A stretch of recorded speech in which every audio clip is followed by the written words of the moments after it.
নমস্কার শ্রোতা বন্ধুরা, সন্ধ্যায় গল্পের আসর ইউটিউব চ্যানেলে তোমাদের সবাইকে স্বাগত। আজকের গল্প সঙ্গোপনের সুর, কলমে দেবিকা সাহা। একটা বড় গামলাতে ময়দাটাকে ঢেলে নিল অর্চি। চটপটে ময়দাটাকে মেখে ফেলতে হবে। ফুলকো ফুলকো লুচি আর তার সঙ্গে পনির দিয়ে আলুর তরকারি। সকালের জলখাবারে এটাই আয়োজন করেছে। আজ রাখি অর্চির নিজের কোনো ভাই নেই, তবে অঙ্কনের ভাই অরণ্যকেই ও প্রত্যেক বছর রাখি পরিয়ে এসেছে। সঙ্গে নিজের বোন অত্রি। প্রত্যেক বছর নিজের সাধ্যমতো আয়োজন করে রাখি উৎসবটা পালন করে মেয়েটা। তবে এবছর একটু অন্যরকম ব্যাপার। কাল রাতে অঙ্কনের মা ফোন করে বলে দিয়েছে যে এবার ওনার একটা বিশেষ আবদার আছে অর্চির কাছে। এই বছরের রাখি উৎসবটা যেন অর্চি অঙ্কনদের বাড়িতে গিয়ে নিজের মতো করে আয়োজন করে। প্রথমে ব্যাপারটাতে অর্চি ঠিক রাজি না হলেও পরে কাকিমার জোড়াজুড়িতে রাজি হলো। সকাল সকাল অত্রিকে নিয়ে তাই এই বাড়ি চলে এসেছে। অর্চির মায়েরও আসার কথা, তবে উনি ঘরের কাজ গুছিয়ে দুপুরের দিকে যাবেন। অঙ্কনদের বাড়িটা যৌথ পরিবার হওয়ায় এখানে সব কিছুর আনন্দই যেন অনেক গুণ বেশি।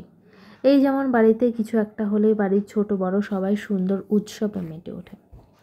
অর্চিকে এখানে দেখা মাত্র অঙ্কনের মা, কাকিমা, বৌদি সবাই ভীষণ খুশি।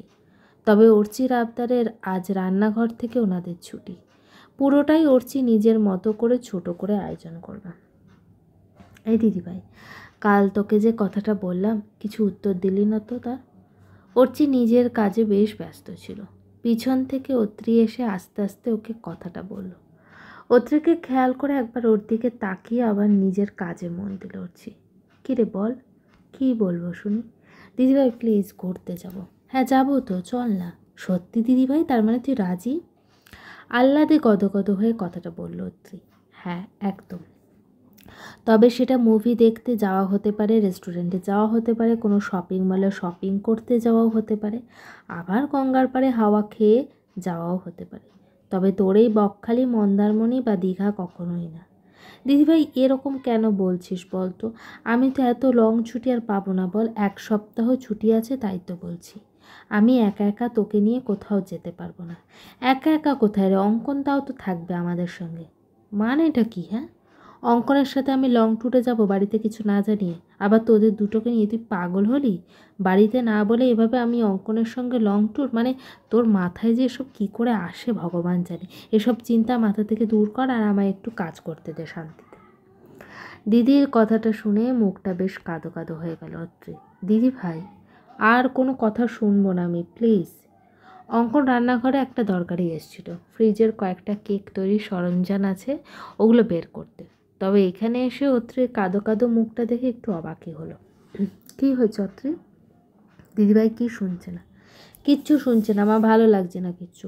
এমন ভাব করছে যেন একা একা কোনো দিন তোমরা কোথাও যাইনি, সব যেন বাড়িতে বড়দের জিজ্ঞেস করে গেছো। কথাটা বলে রান্নাঘর থেকে বেরিয়ে গেল অত্রি। দেখেছিস তুই কেমনভাবে বলছে দেখ। অঙ্কন এবারে একটু হাসলো। অর্চির দিকে একটু এগিয়ে এসে ওর কানের কাছে ফিসফিস করে বলল, ভুল কি কিছু বললো? যাইনি বুঝি আমরা কোনো লং ট্যুরে বড়দের না জানিয়ে? ইস, এই ছেলেটা না, এসব কথা আবার বলতে হয়? কেউ যদি কোথা থেকে শুনে নেয় না, তখন কি হবে জানিস তো? কি ম্যাডাম, চুপ করে আছো যে? মনে পড়ছে না বুঝি? এবারে অর্চি একেবারে অঙ্কনের মুখটা চেপে ধরল। চুপ চুপ, এসব বলতে নেই। কেউ কোথা থেকে যদি শুনে নেয় না, দেওয়ালেরও কান আছে বুঝলি? তাহলে বরং আমি একটা কাজ করবো, আমিই বলে দিই বরং সবাইকে। এই অত্রির সাথে সাথে তোর মাথাটাও কি খারাপ হয়ে গেল নাকি? না, তোর দ্বারা আর কিছু হবে না রে অর্চি, দেখি আমি কিছু করতে পারি নাকি। কথাটা বলে হাসতে হাসতে রান্নাঘর থেকে বেরিয়ে গেল অঙ্কন। এ আবার কি করবে? হে ভগবান, তুমি একটু দেখো ঠাকুর, কারোরই যে মাথার ঠিক নেই মনে হচ্ছে। রাখির এই সময়টা বেশ সুন্দর করেই কাটলো অর্চির জন্য। সকাল সকাল বাড়ির রাখির উৎসবটা কমপ্লিট করে নিল। এবারে প্ল্যানটা একটু অন্যরকম। দুপুরে আয়োজনটা বাড়ির সব ছোট সদস্যদের দখলে। যেমনই হোক তারাই নাকি রান্না করবে, এমনটাই আরজি। তবে বাড়ির বড়রা খুব একটা বাধা দেয়নি এই প্রস্তাবে। তাদের নাকি অন্য কি একটা কাজ আছে, তারা সেটা নিয়েই ব্যস্ত। তাই বাড়ির বড়দের টিম দোতলায় নিজেদের মতো করে কী যেন সব কাজ করছে, আর ছোট সদস্যদের টিম রান্নাঘর আর পাশের ডাইনিং রুমটাতে নিজেদের কাজে লেগে পড়ছে। কেউ সবজি কাটছে, তো কেউ মাছ মাংস ধুচ্ছে, কেউ আবার ইউটিউবে রান্নার রেসিপিগুলো আরও একবার ঝালাই করে দেখে নিচ্ছে, কেউ বা মিষ্টি আর আইসক্রিম বানানোর প্রস্তুতি নিচ্ছে। মানে এক কথায় রমরমা চাঁদের হাট বসেছে পুরো বাড়ি জুড়ে। ঘড়ির কাঁটায় এখন সকাল 11টা। অঙ্কনকে এখন একবার বুটিকে যেতে হবে। আসলে ওদের বুটিকেও তো খুব সুন্দর করে রাখি উৎসব সেলিব্রেট হয়। অলরেডি শুরু হয়ে গেছে, তবুও না গেলেই নয়। তবে অর্চিও বায়না ধরেছে একবার অঙ্কনের সঙ্গে ঘুরতে আসার। বুটিকে গিয়ে যা ভেবেছিল তাই। কেয়া বলে মেয়েটা আজকে আসেনি। ইতিমধ্যে রোহিত কয়েকবার ফোন করেছে অঙ্কনকে। আচ্ছা অঙ্কন, তোর কি মনে হয় যে রোহিতের একবার সুযোগ পাওয়া উচিত? মানে আমি বলতে চাইছি, ওর তো কিছু বলার থাকতে পারে। আমিও বুঝতে পারছি না রে এই পরিস্থিতি দাঁড়িয়ে কি বলা উচিত। দেখ, কেয়ার ওকে এড়িয়ে যাওয়ার মধ্যে ভুল তো কিছু নেই, কিন্তু রোহিত এমন নাছোড়বান্দা হয়ে উঠেছে যে কেয়ার সাথে একবার কথা বলবে বলে। কী যে বলি, দেখ না, সকাল থেকে মিনিমাম 10বার ফোন করে নিয়েছে যে কেয়া এলো কিনা তার খোঁজ নেই। ওদের সমস্যাটা আমি বুঝতে পারছি, কিন্তু সেখানে ঢোকাটা কি ঠিক হবে কিনা সেটা বুঝতে পারছি না। মানেটা কি ওদের সমস্যায় ঢোকা? মানে এই 1 সেকেন্ড তুই আবার সেই কলেজ লাইফের মতো লোকের প্রেমের মেলবন্ধনের দায়িত্ব নিতে চাইছিস কি? ক্ষতি কি? মানে উঠছি সিরিয়াস? হ্যাঁ, আমি ভীষণ রকম সিরিয়াস। দেখ অঙ্কন, যে কোনো সম্পর্কে না নিজেদের মধ্যে কথা বলাটা খুব জরুরি, আর এটা যে কোনো রকম সম্পর্কের ক্ষেত্রেই প্রযোজ্য। আমি জানি কেয়ার সাথে যেটা হয়েছে সেটা ঠিক হয়নি, আর আমি এটাও বলছি না যে রোহিত ক্ষমা চাইছে মানে কেয়ার উচিত সব ভুলে আবার নতুন করে শুরু করা। তবে আমি এটা বলছি যে একবার দেখা করুক বা কথা বলুক, ওটা দরকার। চল, অনেক দেরি হয়ে গেল, এবার এগোনো যাক। অর্চির কথাগুলো মন দিয়ে শুনছিল অঙ্কন। না, কথাটা কিন্তু ভুল কিছু বলেনি মেয়েটা। মাঝে মাঝে ভীষণ রকম কঠিন হিসাবে সোজাভাবে বুঝিয়ে দেওয়ার ক্ষমতা রাখে। কিরে, দাঁড়িয়ে আছিস কেন? চল এগোই, বাড়িতে সবাই অপেক্ষা করছে, আর আমি হাফ রান্না করে চলে এসেছি। অঙ্কনও আর দাঁড়ালো না, এগিয়ে গেল অর্চির সঙ্গে। আজকে রাখির অনুষ্ঠানে বাড়ির ছোট্ট সদস্যরা যেভাবে হাতে হাত রেখে কাজে লেগে পড়েছে, সেটা সত্যিই প্রশংসনীয়। মনোজিৎবাবু মানে অঙ্কনের বাবার কথাতে সবাই সায় দিল। তবে দিদি, আপনার মেয়ে কিন্তু একাই 100। কি সুন্দর বাড়িটাকে মাতিয়ে রেখেছে বলুন। অঙ্কনের মায়ের কথাতে এখানে উপস্থিত বাড়ির বড়রা সবাই সায় দিলেন। আর সত্যি, এনারা অর্চিকে খুব ভালোবাসেন, সেটা বুঝতে পারেন অর্চির মা। এরকম একটা বাড়িতে মেয়েকে পাঠাতে পারলে মেয়ের মা হিসাবে উনিই খুব শান্তি পাবেন। দিদি, আজকে কিন্তু আমাদের বাড়ির পুরোহিত মশাইকে আমি ডেকেছি। বিয়ের একটা ভালো দিন আজই দেখা হবে, আর পাকা কথার দিনক্ষণই আজই ফাইনাল করবো। আপনার কোনো আপত্তি নেই তো দিদি? অঙ্কনের বাবার কথাতে এখানে উপস্থিত সবাই বেশ খুশি হলো। আমার কি আর অসুবিধা দাদা? অর্চির বাবা থাকলে উনি আজকে খুব খুশি হতেন। মেয়ের বিয়ে নিয়ে মানুষটার অনেক স্বাদ ছিল। দাদার শখটা আমরা সবাই মিলেই পূরণ করব দিদি, আপনি চিন্তা করবেন, আমরা আছি তো সবাই। অঙ্কনের মায়ের কথাতে একটু ভরসা পেলেন উনি। তবে মনে মনে একটা ভয় থেকেই গেল, মেয়ের বিয়ে বলে কথা, এত সব আয়োজন উনি কি একা হাতে করতে পারবেন? দুপুরে এ বাড়িতে এলাহি আয়োজন। রাখির অনুষ্ঠানটা সকালে মিটে গেলেও দুপুরে বেশ বড় করে খাবারের আয়োজন করা হয়েছে।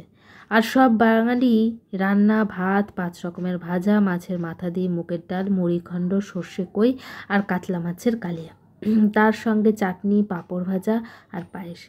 বাড়ির বড়দের আজকে আগে খাবার টেবিলে বসিয়ে দিয়েছে অর্চি। অনেকবার না না করলেও আজকে কারোর কথা শোনা হয়নি। কিরে অর্চি, তুই এখন একা সব কিছু পরিবেশন করবি?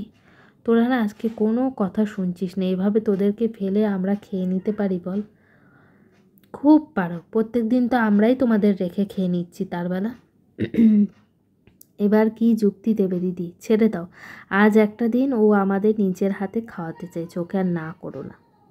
পারমিশন পেয়ে অর্চির মুখে একটা জয়ের হাসি ফুটে উঠল। নাও নাও, কথা বলো না, বসো তো। আজকে আমি তোমাদের সবাইকে পরিবেশন করব। এই বৌদি, বোনু, ভাই, দাদাভাই, অঙ্কন, তোমরাও বসো। এটা কি হলো? আমরা কেন বসবো শুনি? কারণ আমি একাই তোমাদের খাওয়াবো বৌদি। এবার আর কথা না বলে চুপচাপ সবাই মিলে বসে পড়ো তো, অনেক দেরি হয়ে যাচ্ছে কিন্তু। আজকে অর্চিকে কেমন যেন অন্যরকম লাগছে, একদম গিন্নি গিন্নি। কি সুন্দর সবাইকে নিয়ে গুছিয়ে থাকতে পারে মেয়েটা। আজকে কত খুশি দেখাচ্ছে ওকে। আমি খামোখা কিসের অজুহাতে ওকে ভুল বুঝলাম, কষ্ট দিলাম, ব্যস্ততার অজুহাতে ওকে সময় দিতাম না। একটু শুধু সময় পেলেই কত খুশি হয় মেয়েটা। কথাগুলো ভেবেই একটা দীর্ঘশ্বাসের রেখা বেরিয়ে এলো অঙ্কনের মুখ থেকে। বিকেলবেলা অঙ্কনদের বাড়ির পুরোহিত মশাই এসেছিলেন। পাকা কথা, বিয়ের ডেট দুটোই ঠিক হয়ে গেছে, আর 3 মাস বাদেই বিয়ে। পাকা কথার দিনও এই কয়েকদিন পরে, আর 3টে মাস পরে আমি আর অঙ্কন একসঙ্গে থাকব। আচ্ছা, বিয়েটা তো পরের বছর হওয়ার কথা ছিল। বাড়ির বড়রা এভাবে বিয়েটাকে এগিয়ে দিতে চাইলো কেন কে জানি। আমাদের এই ঝামেলার জন্যই হয়তো। কারোর তো কিছুই অজানা নয়। যাই হোক, ভালোই হয়েছে, বিয়েটাও করে নেওয়া দরকার এবারে। আমাদের সম্পর্কে আমাদের দুজনেরই অনেক ভুল আছে। আমাদের দুজনকে আস্তে আস্তে সেগুলো মিটিয়ে নিয়ে এগিয়ে যেতে হবে। নিজের ঘরে বসে এই কথাগুলোই ভাবছিল অর্চি। অনেক রাত হয়েছে, এবারে ঘুমোতে হবে। আজকে আবার অর্চি একা। অত্রি দিদির ওপর রাগ করে মায়ের কাছে গিয়ে শুয়েছে। এই মেয়েটাও না, ওকে নিয়ে কি করেছে। আমি ঘুরতে যাই এখন, এভাবে বায়না করে না মেয়েটা। আচ্ছা, একটা জিনিস তো করাই যেতে পারে। আমরা সবাই মিলে একটা ছোটোখাটো পিকনিকে গেলাম, আর এখানে যদি কে আর রোহিতকেও নিয়ে যাওয়া যায়, ব্যাপারটা কিন্তু খারাপ হবে না। কিন্তু এটার জন্য যে একটা ভালো প্ল্যানের দরকার। অঙ্কনের সঙ্গে একবার কথা বলতে হবে এই ব্যাপারে। এখন ফোন করব? না থাক, অনেক রাত হয়েছে। সারাদিনের লাফালাফির পর এখন হয়তো ঘুমিয়ে পড়েছে। যা হবার কালই হবে। কালই বলবা ব্যাপারটা। গতকাল আর আজকে রোহিতের নাম্বার থেকে ফোন আসেনি কেয়ার ফোনে। এই কয়েকদিন ধরে যে হারে ফোন কল চলছিল, তারপরে এই 2 দিন একটু চুপচাপ দেখে অবাকই হলো মেয়েটা। আর তার সঙ্গে সঙ্গে নিজের কথা ভেবে একটু হাসিও পেল। আমিও না, কি অদ্ভুত, আবার এক্সপেক্টও করছি যে ওই লোকটা আমাকে ফোন করবে। সত্যি আমি চাইটা কি? ওর ওপর আমার কোনো এক্সপেকটেশন কেন থাকবে? না, কোনো এক্সপেকটেশন নেই আমার ওর থেকে। থাকুক ও নিজের মতো, আর আমাকে একটু আমার মতো করে বাঁচতে দিক। আমি এটাই চাই। কথাগুলো ভাবতে ভাবতেই চোখের পাতাটা জোর করে বন্ধ করার চেষ্টা করলো কিরা। এত ভাববো না আমি। জীবন আমাকে এগোতেই হবে। প্রত্যেকটা মানুষের মতো আমারও ভালোভাবে বাঁচার অধিকার আছে, আর আমি ভালোভাবেই বাঁচব। গল্পটি কেমন লাগলো অবশ্যই কমেন্ট করে জানিও। আর আমার চ্যানেলের গল্পগুলো যদি তোমাদের ভালো লেগে থাকে, চ্যানেলটিকে সাবস্ক্রাইব করে পাশে থেকো। পরবর্তী পর্ব খুব শীঘ্রই আসছে।